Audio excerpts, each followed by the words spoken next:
Vamos a hablar de agentes inanimados causantes de enfermedad. Como ya sabemos, existen diversos tipos de agentes inanimados causantes de enfermedad que los podemos dividir básicamente en dos: químicos y agentes físicos productores de enfermedad. Vamos a hablar o definir entonces trauma. Trauma es una herida o conjunto de heridas producidas sobre el organismo por un agente externo a él que puede producir un perjuicio de forma permanente. Un ejemplo de esto es un golpe con un palo, un accidente automovilístico. Vamos a hablar entonces de trauma mecánico o trauma físico. ¿Qué consecuencias nos genera? Siempre que hay un trauma físico hay un impacto del objeto sobre los tejidos, y esto nos va a generar destrucción de los tejidos, ¿sí? Por fracturas, desgarros. También va a producir ruptura de los vasos sanguíneos y producir hemorragia, estimulación de las vías del dolor, nos va a producir dolor. En algunos casos síndrome de aplastamiento, esto lo vamos a ver un poquito más adelante cuando veamos lesiones por compresión.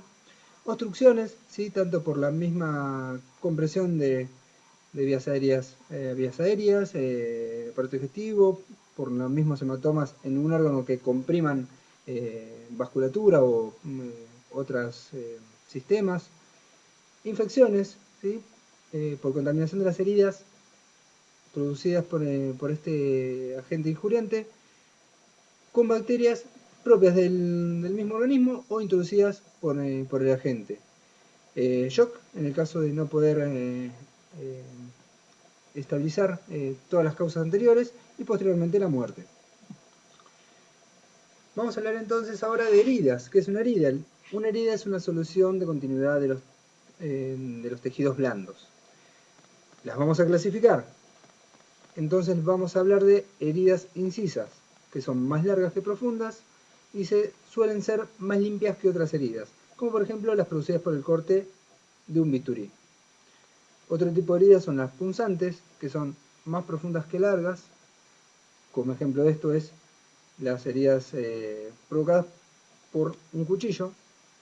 Las laceraciones, que son el estiramiento excesivo de la piel, ¿sí? Con desgarro de forma irregular o lineal, y aparecen brías de tejido conectivo en los bordes, que esto es una característica de este tipo de lesiones, ¿sí? Como por ejemplo en un accidente automovilístico, cuando la piel es raspada contra el asfalto, ¿sí?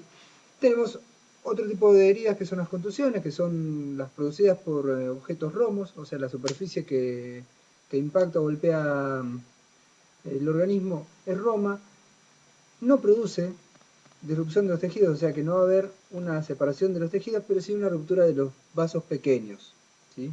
En la cual va a haber hemorragia muscular que puede generar dolor e inmovilidad.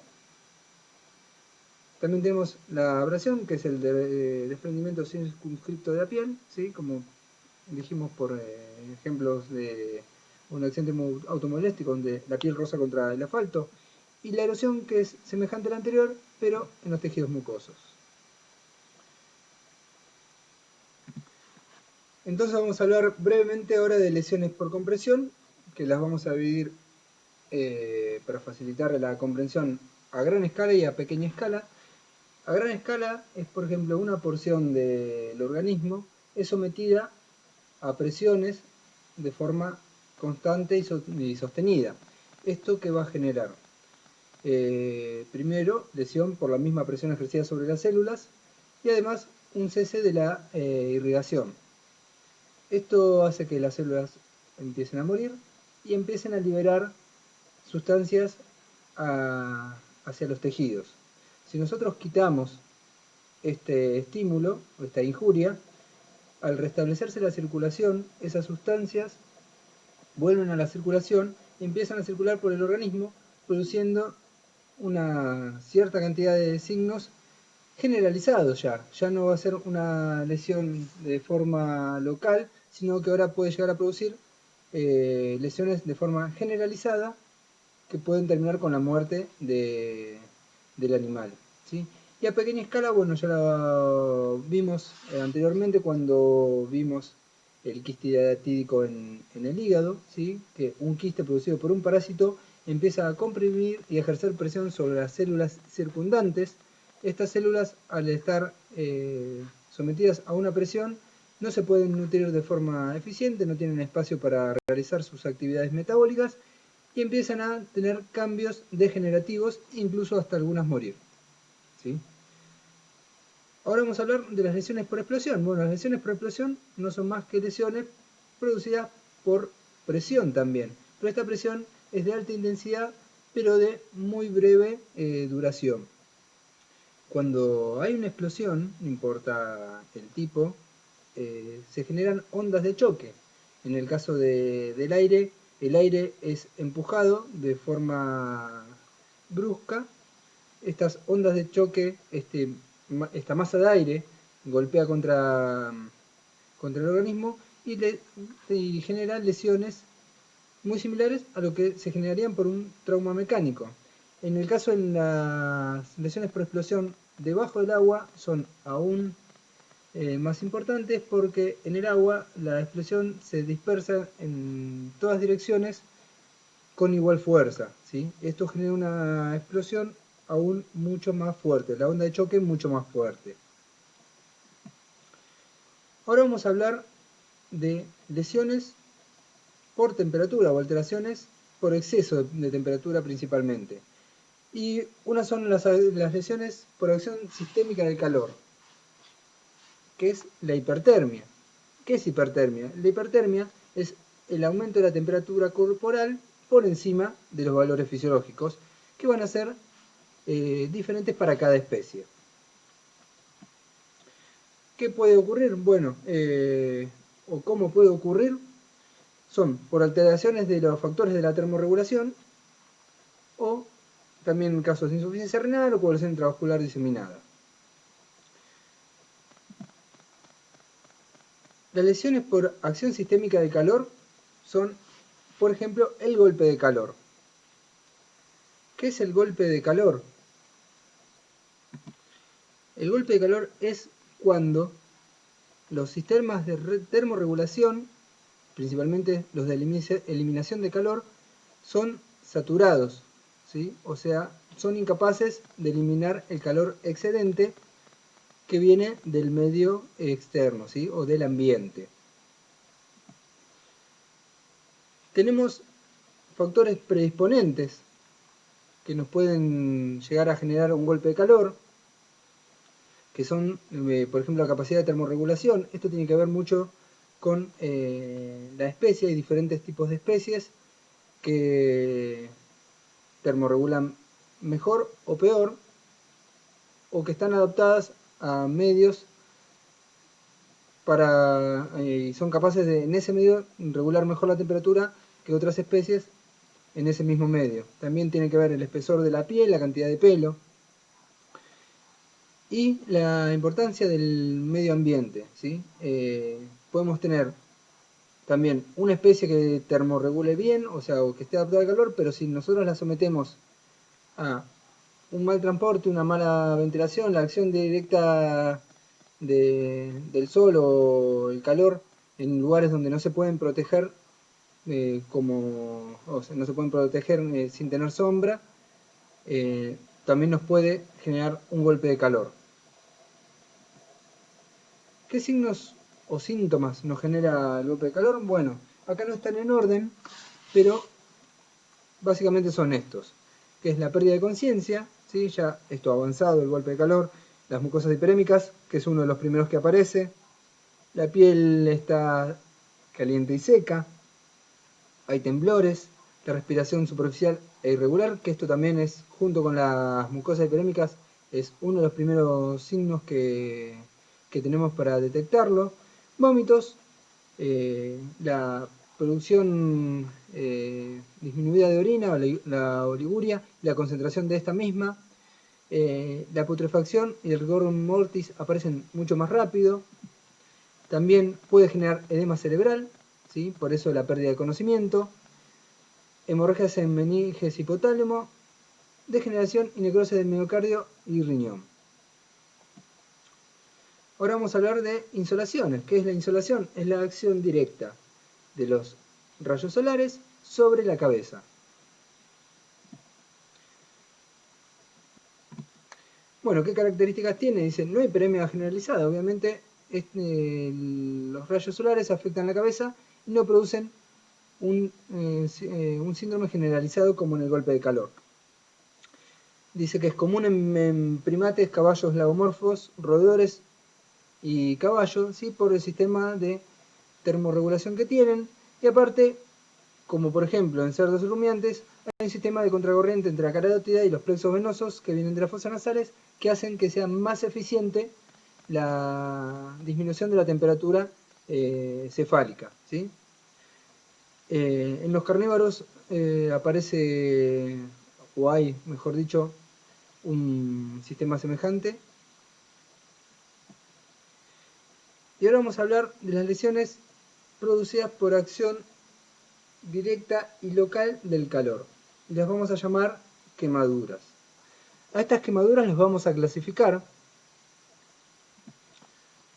pero primero vamos a hablar de las cosas que tenemos que tener en cuenta cuando aparece una quemadura.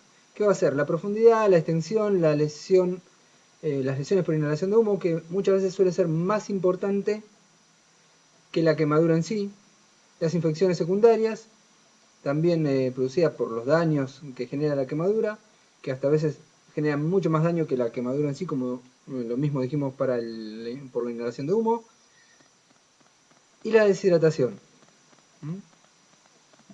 Entonces, como dijimos, vamos a clasificarlas y vamos a darles 4 grados.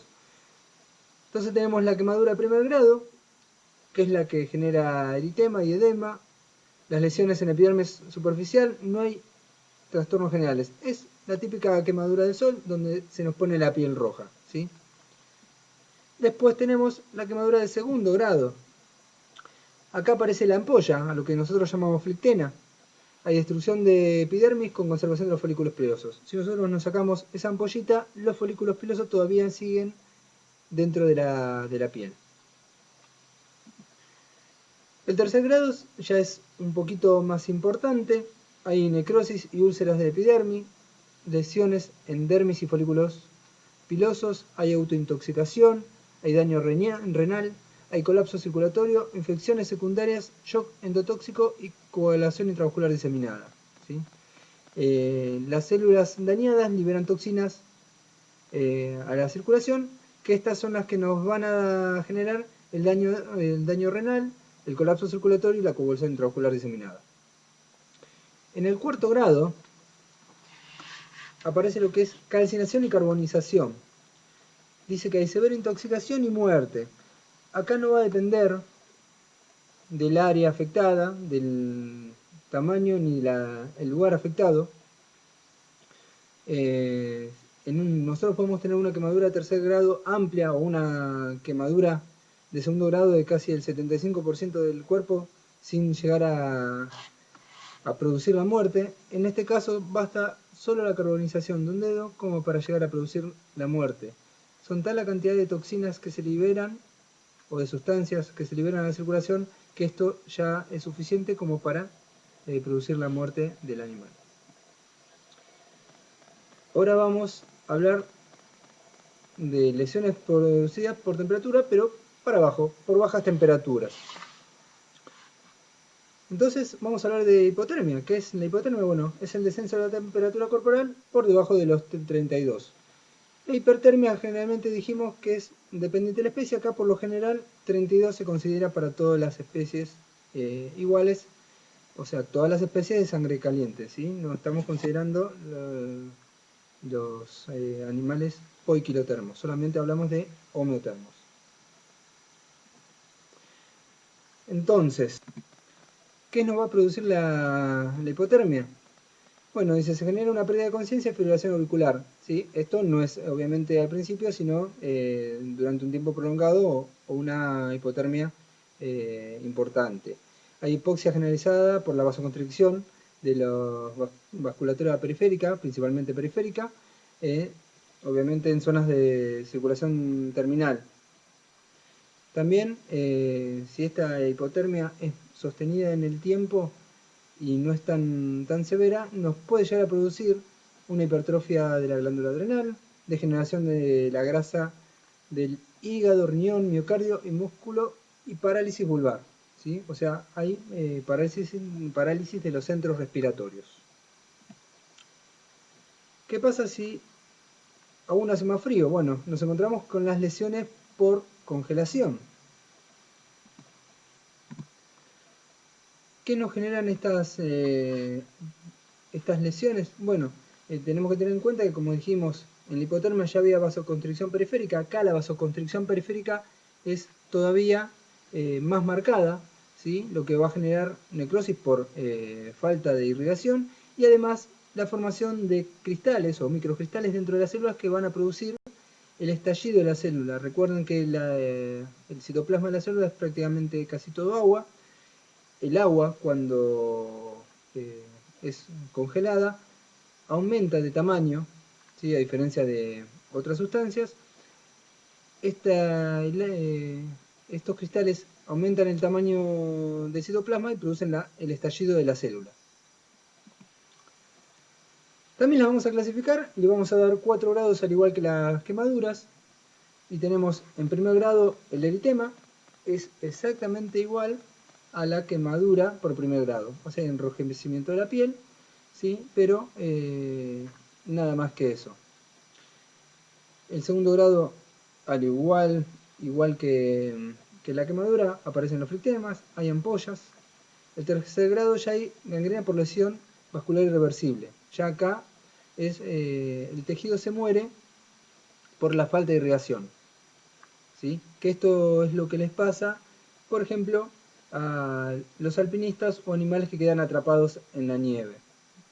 El cuarto grado, bueno, hay congelación completa.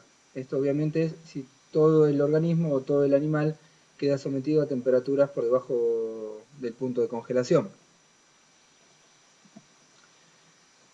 Ahora vamos a hablar de otros agentes físicos que también pueden producir lesión. Por ejemplo, la electricidad, ¿sí? Los rayos es una fuente de lesión por electricidad, no es la más común. En el campo suele suceder cuando hay tormentas, las vacas, por ejemplo, se amontonan todos contra el alambrado, el rayo cae en una parte del alambrado y todos los animales que estén en contacto con el alambre son golpeados por el choque eléctrico. Son lesionados o, aún peor, muertos por el choque eléctrico. Y otros son más comunes los accidentes domésticos, ¿sí? Por ejemplo, dejamos nuestro perro en casa, nos vinimos a la facultad y cuando volvimos nos encontramos que nos masticó los cables. ¿Qué tenemos que tener en cuenta cuando hablamos de una lesión por electricidad? Principalmente si la corriente es de tipo alterno o continua. Realmente la corriente continua, ¿sí? No suele generar lesiones, salvo que el voltaje sea demasiado alto. La corriente alterna sí, produce lesiones en el sistema de conducción de electricidad cardíaco, ¿sí? Puede producir un paro del nódulo auriculoventricular, ¿sí? La cantidad de corriente, el amperaje se relaciona con la intensidad de la corriente. Nosotros podemos tener un alto voltaje y un bajo amperaje, lo que no nos va a producir una lesión significativa, o al revés, como por ejemplo la bujía de los autos, o sea, o el sistema de encendido de los autos, en la cual el amperaje es extremadamente alto y eso genera lesión, ¿sí? Y el voltaje, obviamente, o sea, que va en relación con el amperaje. ¿Qué efectos nos produce en las lesiones por electricidad? Bueno, tenemos de acción directa, que van a depender del voltaje, como dijimos, que nos pueden llegar hasta producir quemaduras. De acción indirecta, las quemaduras, mejor dicho, que por ejemplo la marca de rayo. son cuando quedaron los animales contra el alambrado, el rayo cayó y dejó una marca o la forma del alambre sobre la piel del animal. ¿Sí? Fracturas y explosión de órganos también nos puede llegar a producir. Acciones posteriores, en el caso de que haya sobrevida, es la mioglobinuria. ¿Sí? Recuerden que hay contracciones, cuando hay electricidad hay contracciones espasmódicas en los músculos, y esto puede llegar hasta romperse. También hay degeneración ocular, hay timpanismo, cianosis, pequeñas hemorragias que las vemos como petequias, y edemas pulmonares. También la electricidad en el ambiente, o la electricidad estática, genera pérdida de apetito, inmunodeficiencia y excitabilidad. ¿Sí? Esta electricidad prácticamente no tenemos noción de que existe o que está, pero puede llegar a producir estos signos. Vamos a hablar de radiaciones ionizantes, obviamente, como son los rayos alfa y beta, ¿sí? Que son radiaciones de alta intensidad que pueden llegar a producir daños o mutaciones del ADN y así llegar a producir un daño celular y del organismo. También tenemos radiaciones electromagnéticas. Estas también, al igual que las anteriores, son acumulativas. Siempre que hablamos de radiaciones, lo que más tenemos que pensar es en la capacidad de acumulación del organismo. Estas, para los que trabajan con radiaciones, está estipulada y necesitan estar protegidos y necesitan estar controlados para saber la cantidad de radiación que absorben durante el año, ¿sí? Y así ver si se puede continuar o pueden continuar con el trabajo o no.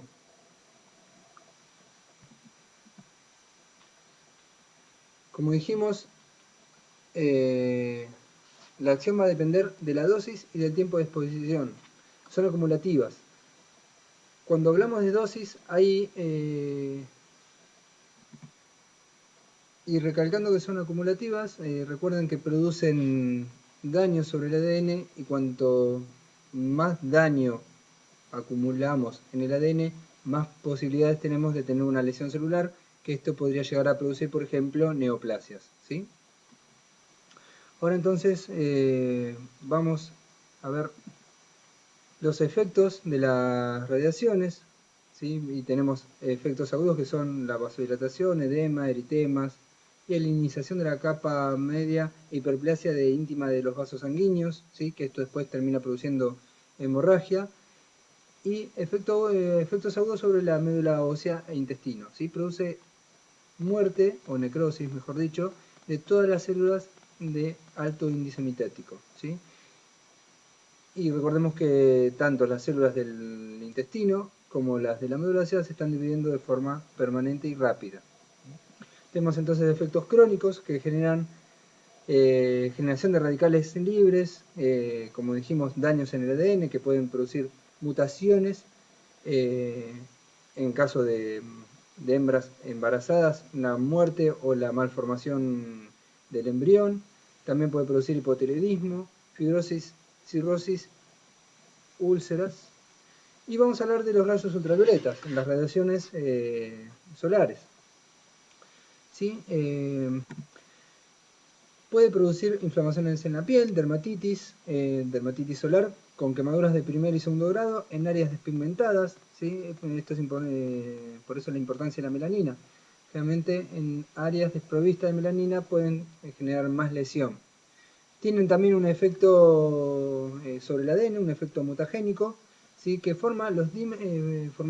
produce la formación de dímeros de pirimidina en P53 y alteraciones también en RAS. Esto hace que no se pueda producir la apoptosis y las células con problemas de mutación y así llegar a producir carcinomas, ¿sí? Carcinomas de las células escamosas y melanomas. También podemos hablar de la ceguera de las nieves, en la cual la radiación que que refleja sobre la nieve incide en el cristalino y también afecta a la retina, pero también tenemos que decir que tiene efectos beneficiosos sobre el metabolismo de la vitamina D. Recuerden que la vitamina D, uno de las, ya lo verán con agentes inanimados químicos, es activada en la piel, ¿sí? El colecalciferol, una de las formas de colecalciferol es transformada en la piel a uno de sus metabolitos activos. Y también además tiene efectos destructivos sobre los microorganismos de la piel, ¿sí? O los microorganismos patógenos de la piel. Vamos a hablar ahora entonces de fotosensibilización. ¿Qué es la fotosensibilización? Bueno, es el efecto indirecto de las radiaciones solares ante la presencia de pigmentos fluorescentes en la piel. Ahora vamos a ver el ejemplo gráfico. Acá vemos cómo las radiaciones ultravioletas, ¿sí?, atraviesan la piel, se encuentran con un pigmento fluorescente. Este pigmento fluorescente tiene la capacidad de, al recibir radiación ultravioleta, las partículas las cuales lo componen se excitan y liberan energía, ¿sí? Esta energía es de forma calórica, o sea, terminan quemando el tejido. ¿Qué zonas son más afectadas? Bueno, son las más sensibles, las zonas sin pigmentar, los párpados, los pezones, los labios, las caras, las zonas desprovistas de pelos y de melanina. Y las especies más sensibles son los bovinos y ovinos, porque muchas de estas sustancias fluorescentes derivan de pigmentos, ¿sí? De pigmentos de plantas que son consumidos por estos animales. En este caso hablaríamos de fotosensibilización exógena, pero también podemos tener fotosensibilización endógena por ejemplo, la porfiria congénita. Esto aparece o se generan pigmentos derivados del grupo M que se metabolizan de forma anómala y quedan en la piel, y cuando la radiación ultravioleta pasa a la piel, toma contacto con esta sustancia y genera la fotosensibilización, ¿sí? Acá tenemos el nombre de una de las plantas, ¿sí? En verdad pone uno de los hongos que producen fotosensibilización, que es el Pitomyces chartarum. Otros ejemplos o otros agentes etiológicos que producen fotosensibilización de forma exógena son las fenotiacinas, ¿sí? Y bueno, pigmentos vegetales como les habíamos nombrado anteriormente. Ahora vamos a hablar de lesiones o de enfermedad producida por las diferencias de presión. Vamos a hablar de presión elevada. Podemos decir que hay una resistencia hasta 7 atmósferas si el aumento es gradual. ¿Sí? Esto es común en buzos, en los humanos. En animales difícilmente se pueda llegar a producir el aumento de tantas atmósferas sobre el organismo en sí. También las elevaciones bruscas de la presión pueden llegar a producir hemorragias y rupturas del vaso. Y es importante en peces más que nada en el transporte de estos peces. Sobre todo en peces que vienen de otros países, peces exóticos, que son transportados en avión. Recuerden que ellos se mantienen a una presión por debajo de la presión atmosférica, por arriba de la presión atmosférica, ¿sí? Al estar bajo el agua ya de por sí tienen una presión más elevada que lo normal. Cuando son elevados en los aviones y las bodegas no están presurizadas, esta presión disminuye muchísimo y estos animales no están adaptados a esa baja de presión tan brusca. Ahora vamos a hablar de los efectos de la presión baja, o sea, de la baja de presión.